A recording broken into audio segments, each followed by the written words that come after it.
First Samuel chapter 17. Gilead challenges the Israelite. The Philistines now mustered their army for battle and camped between Succoth in Judah and Azekah at the Ephedamin. Saul countered by gathering his troops near the valley of the Elah. So the Philistines and the Israelites forced each other on opposite hill with a valley between them. The Goliath, a Philistine champion from Gath, came out of the Philistine rank to face the force of Israel. He was a giant of a man, measuring over 9 feet tall. He wore a bronze helmet and a coat of mail that weighed 125 pounds. He also wore bronze leggings, and he slung a bronze javelin over his back. The shaft of his spear was heavy and thick as a warrior's beam, tipped with an iron spearhead um, weighed 15 pounds, and an armor bearer walked ahead of him carrying a huge shield. Goliath stood and shouted across to the Israelite, "Do you need the whole army to settle this? Choose someone to fight for you. I will represent the Philistines. We will settle this dispute in single combat. If your man is able to kill me, then we will be your slaves. But if I kill him, you will be our slaves. I defy the army of Israel. Send me a man who will fight with me." When Saul and the Israelites heard this, they were terrified and deeply shaken.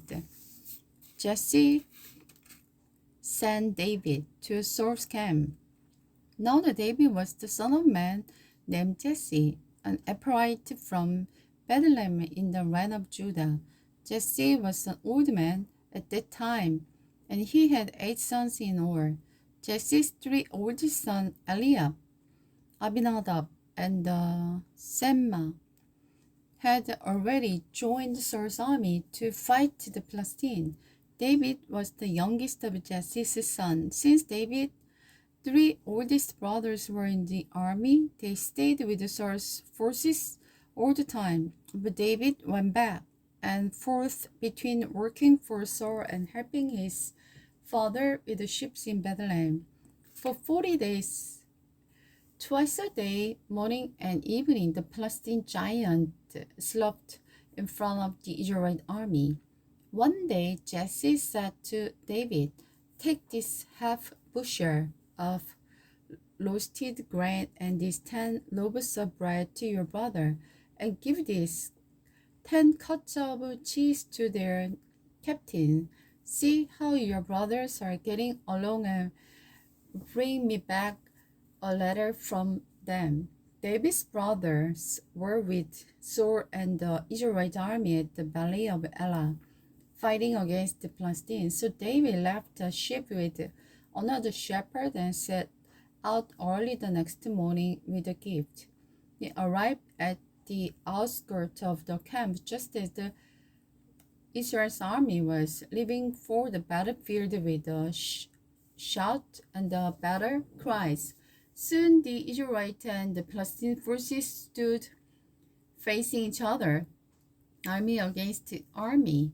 David left his things with the keeper of supplies and hurried out to the land to greet his brother. As he was talking with them, he saw Goliath, the champion from the Gath, came out from the Philistine ranks, shouting his challenging to army of Israel. As soon as the Israelite army saw him, they began to run away in fight.